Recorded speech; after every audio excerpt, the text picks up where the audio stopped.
John Moore reporting for sportsmore.com, joined by the Moncton Wildcats head coach Danny Flynn. And Danny, it's been a hell of a couple of weeks for you. First you lose Ted Stevens through a hit, concussion, which knocks him out for the rest of the year. And now you've lost your leading scorer, Alex Sonnier, indefinitely. How are you coping? Well, it's tough. We had done 11 games, I think, with at least a point.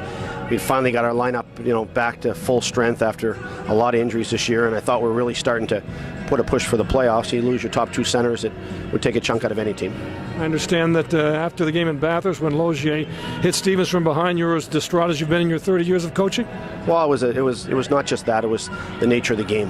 It was a dirty game, and it was a game that you knew somebody was going to get hurt. And for Teddy, this is the third time in less than a year that he's been checked into the boards from behind and out long-term again, and not a penalty on any of those three plays. So, it's disturbing for us. You lose your leading scorer now, Alex Sonnier, again out indefinitely after a hit from Philippe Paradis. He has been suspended 3 games. Care to comment on the length of the suspension? Well, I understand the position the league is in because they set a precedent with soft suspensions, but the bottom line is their guy will be back for game 1 of the playoffs, and our leading scorer and one of the best young stars in the league is not guaranteed to be back for the playoffs. So for us, that's not a good trade-off. All right, enough about the suspensions, the punishment. Let's talk about the root of the problem.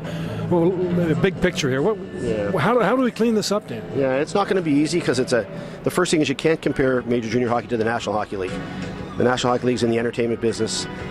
We have a league that teenagers, and 90% of them are going to return to university and strive to become a professional in another area of life. And I think we have a responsibility when dealing with teenagers, most of them who are not going to be NHL players, to make sure it's a safe league for them. And what we're doing now obviously isn't working, and the suspensions are not acting as a deterrent. And we really have to say, do we want to clean this up? Well, we got to hit hard and send a message that if you cross the line, that you're going to pay. And 3 games out of 70 isn't scaring a lot of guys. When you began with the Moncton Wildcats head coach, I don't know if that season was with 9 players concussed, but that's the case here today. Have you seen it? Is it growing, Danny? Yeah, I mean, this is back-to-back 9 this year and 9 last year, and we've looked at all kinds of different things.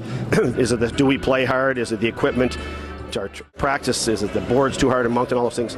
Some of it is just the nature of the game, and the game has changed a lot. I mean, I was on the bus last week, and we watched a vintage hockey game from the 70s, the Stanley Cup Finals, Montreal Canadiens. I think the year they lost 8 games, and the big bad Boston Bruins, arguably one of the toughest teams of all time. And the respect the players showed for each other when they were in the danger zone, the guys turning away from late hits, the guys not drilling guys at the boards in from behind. It was even our players comment. And this is Terry O'Reilly, this was Stan Jonathan, this was John Wensick, this was Pierre Bouchard. This was guys who were tough players, and the respect factor that they had for each other that period of time, maybe because of the helmets, maybe because I don't know, but it was startling for us to watch in view with all that's gone on the last couple of weeks here in Moncton.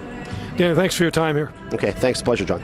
Danny Flynn, head coach of the Moncton Wildcats. I'm John Moore reporting for sportsandmore.com.